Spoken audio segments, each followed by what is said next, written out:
Yes. Fancy meeting you here, in the heart of my apartment. Yes, with the lovely graveyard behind us. Yes, do give away the location of my personal residence. Yeah. Yes, I'm sure that will cause me no issue. Yeah, none at all. No. It's fine. By the time this is all out and anybody actually looks at it, I'll probably have moved. Hopefully. This was recorded in 2021, by the way. Yeah, we recorded this September 9th, 2021. Yeah. It's really good weather. About 3 years ago. Once again, welcome. If you watched the previous 0 episode, then thank you. Your attention span is greater than ours. Yes. We have such remarkable improvements this time as subjects, talking points, things of interest. And hopefully it is interesting. So, shall we begin? Yes. Cool. Right. Let's see. Okay. I think a good one to start on is... What is the difference between loose leaf teas and tea bags?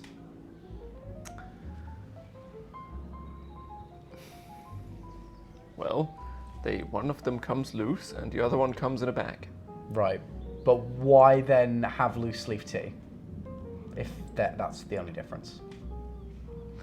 There is a common connotation that loose leaf tea is a higher quality than the tea that comes in bags, which is not necessarily true. But more often than not, the tea that goes in the bags is of lesser quality than the tea that comes loose. Rather than that's loose leaf is inherently better, it's more everything that is in a bag, well, not everything. Usually in a bag, it's lower quality tea, and usually when it's loose leaf, it is high quality tea, but that does not necessarily mean that tea in tea bags is worse because it's in a bag. No. Oh. I mean, we're also now the distributors for Phenum, whose primary product is filters for loose leaf tea, meaning that we do a great deal of putting our tea in bags. Just not those little bags you see, but we sell bags at the market and on Amazon and fair enough, yeah. everything else. And so it doesn't make the tea worse. There is flexibility in having your tea loose that I appreciate, because depending on the size of your cup, you can put in more or less. Yeah. Like a tea bag is made for, what is it, like a 4 or 6 ounce cup or something like that. So as soon as you put it in anything bigger, then... I didn't know that tea bags had a dedicated amount of size that it's the best in. Yeah, a tea bag is made for a cup of tea, not a mug of tea, a cup of tea, so 200 odd milliliters of water. Huh. And so often one of the issues I run into when I go out to, say, a train station and I buy a cup of tea to go, is that I get a large takeaway thing and I get 1 tea bag in it, which means I now have half the amount of tea to water than I should have. Wait, does that mean we're overpaying for tea whenever you get a large cup of tea from anywhere? Overpaying or underpaying, I mean, the tea, you pay what, £3 these days for a cup of takeaway tea, right? The tea bag in that cost about 2 pence. Well, yeah. I think buying tea as a single cup is probably one of the most marked up things, but... What you're paying for is the convenience. Yeah. So are you overpaying for the convenience? No, you're paying what you're willing to pay for the convenience. However, are they serving you a proper and well-portioned cup of tea? Probably not. My issue comes when I ask for a second bag to put in the cup, thus giving it a more accurate proportion of tea to water, and they tell me they have to charge me another £3. Because that, of course, makes sense that it's twice the convenience to give me the same cup with the same amount of water and just 2 bags now. Huh. See, that is when I get a little bit... Yeah, no, it doesn't make sense to me that you would have like business-wise, I guess like for the logic of it, it makes sense. You're paying for the tea with one tea bag for the £3, and so the second tea bag is the equivalent of another tea for the extra £3. But at the same time, you're putting it in the same cup, which doesn't. Again, if I should run it down for you, the hot water costs some amount of pence more than the tea bag. The paper cup and lid it comes with costs some amount of pence, probably between 25 and 75 pence, depending on like how branded it is and how generic it is and all that stuff.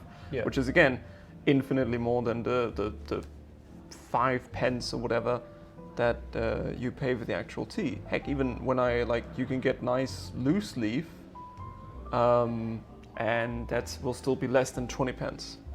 When we're going from Tetley's tea bags or Twinings tea bag, which is like 2 pence, to like loose leaf tea, which is about 20 pence, you're 10xing the amount of money in that 3 quid cup of tea that is actually the tea, but you're only increasing the cost. It goes from being like 0.6%, 0.67% to now 6.7%. Right? The cost of serving somebody a cup of takeaway tea is primarily the staff, and it's then the facilities and the rent and the hot water and the cup and the electricity, because that's become more expensive as well. Yes. But least of all, the thing that is cheapest in a cup of tea is the tea. The lowest segment of that price pie is the tea. Interesting.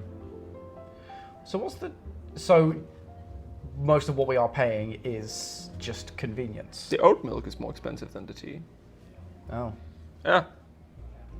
Like, I don't blame them for charging more for like oat milk and stuff. Like, normal milk is fairly like at this point assumed and standard, but even that might be more expensive than the tea. But when you put in if you put in a substantial amount of oat milk or something, or you get like one of those little espresso cups full of oat milk, you've just been given another, because again the cup costs something. The cup will cost 15 whatever p or whatever, depending on like 10-15p, and then you're getting another 10-15p's worth of oat milk. I mean, that's the thing, is it logically it does make sense, but at the same time, when you think, to be fair, that's with everything though. You look at the cost of production of those things comparatively to what they're sold for to the consumer, it's such a drastic difference, but that is so ingrained in how everything is made and everything is sold. There's so many different aspects that have to be put in, and then they have to put it to a profit. Some things, definitely too much of the price difference is profit, but some things I just don't understand why. Yeah, and I mean, I'm not opposed to paying, like, at the end of the day, if there's like, oh, you want like a stronger cup of tea, sure, we'll charge you another 20p plus margin, and so we'll charge you like, it'll now be like, you want an extra strong cup of tea, sure, charge me £3.50 instead of £3. Either which way, like, I don't pay often for my tea because, well, these days I just make tea bags to take with me, and then I'm like, charge me the way you need to charge me for the cup and hot water and the convenience, and then they will typically give it to me for free, which I don't understand. Or they will charge me like £1, or I paid like, I got 2 cups and water for free. Well, I brought my own cups, so I got the hot water for free. But then when I asked for some oat milk, they charged me like £1.40, £1.60 for the little espresso cup of oat milk. Yeah, I'm like, cool, fine, whatever. Because again, if I go up and you're giving me the cup and the water and the convenience and everything for free, and all I brought is my own tea bag, that's what those £3 paid for. I've now saved you 2 pence on your £3 product. Right? Yeah. It's like, I mean, some of those moments I complain less about it because, again, I'm getting all of the value, but I get to use my own tea bag and I get it for next to nothing, which is, best of both worlds. But also, most of the time I end up insisting that, no, you're not selling me the tea bag, you're selling me the convenience and the service, and you being here to give me the hot water and having the facilities, so let me pay for that. Yeah. And, they charge me whatever they have to charge me because, we live in a world where that's fair. But yeah, no, bringing we went into London the other day and we brought our own, because we have the takeaway cups now, so we brought our own takeaway cups and we brought our own tea bags, and all we needed was hot water. Do they charge you for the hot water? No, they didn't charge me for the hot water, and because I have a IKEA family card somewhere. When we get down to IKEA, we just went into the IKEA canteen, took hot water, which we had a meal and a snack and something, so of course we paid something, but then we get a free tea or coffee, which, it's the same as the hot water, so we got we made our own takeaway teas to walk around IKEA with.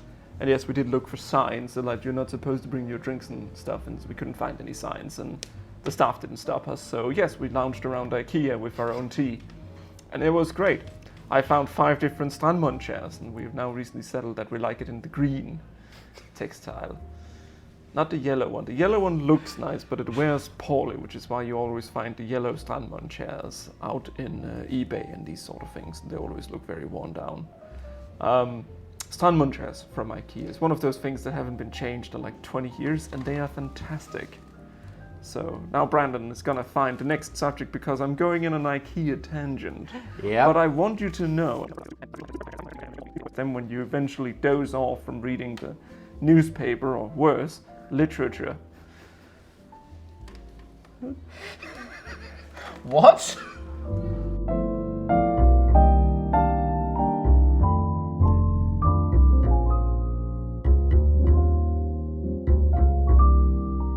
Goodbye, the internet. This was Nordisk Tea, and you can go to nordiskt.com and you can buy yourself some nice tea. Thank you for putting up with us.